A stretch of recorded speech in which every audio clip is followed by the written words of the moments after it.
ang lechon oh, gialsa na. Gialsa na lechon. Nanguli ng mga tao, wa na maadsus. Wa na jud oh.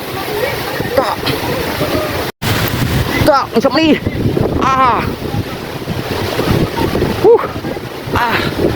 Sugas ha. Anong nangyari? Murag pinag-yun na tamay diri. Akas masyado. Hangin. Ay Dul, anong nangyari Dul? Dul, tago ka lagi.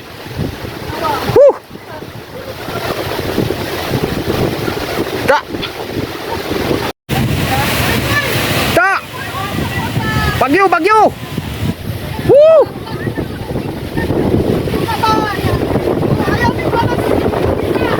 Kusog kayo. Gano'n man puro balas lang naong na to. Hindi na mga tao. Bakit? Puro balas.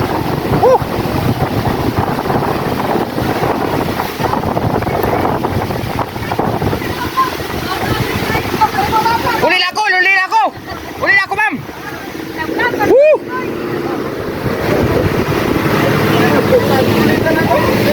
Uli ta na hurot uli oy.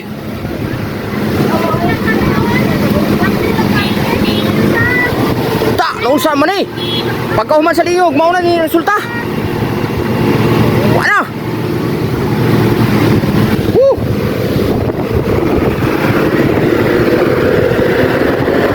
Uy.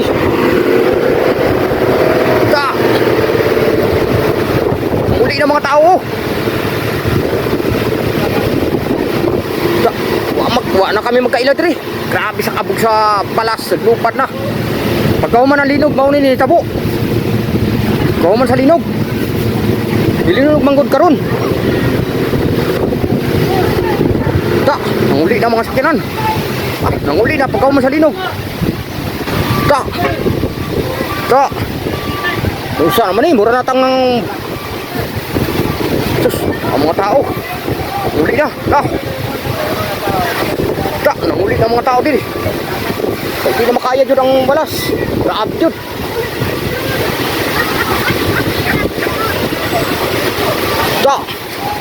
Nanguli na mga tao. Sa'yo pa kayo. Nusa mo ni. Ang ina ni. Apil naman ang mga balas. Ang mga salpapida ng mga lupad na.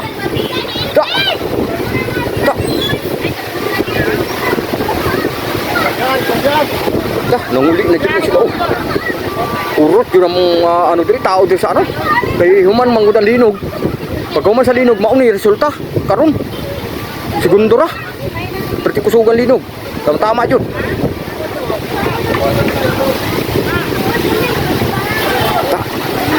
Nanguli na dyan.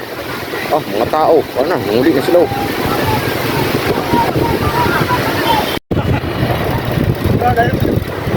Pagkatapos sa lintol, buhawi ang dumating naman dito sa Liling Beach. Kaya mga tao ngayon, busy na sa pag-uwi. Kanina napakaraming umuwi na. Nauna. Kasi ang inaalala nila, baka pagkatapos ng lindol na nangyari dito sa Digo City, sa Liling Beach, sa Gunoy, baka ano daw, kaya nag-uwi na lang silang lahat. Marami pa rin mga tao na wala pa rin ka-uwi kasi ang nangyari mga ay umuulan. Kaya hanggang ngayon, yung iba pinalikan yung kanilang pamilya. Ang layo nito, Pinapawan. Napakalakas na buhawi yung nangyari dito sa Liling Beach kanina. Pagkatapos ng nangyaring lindol.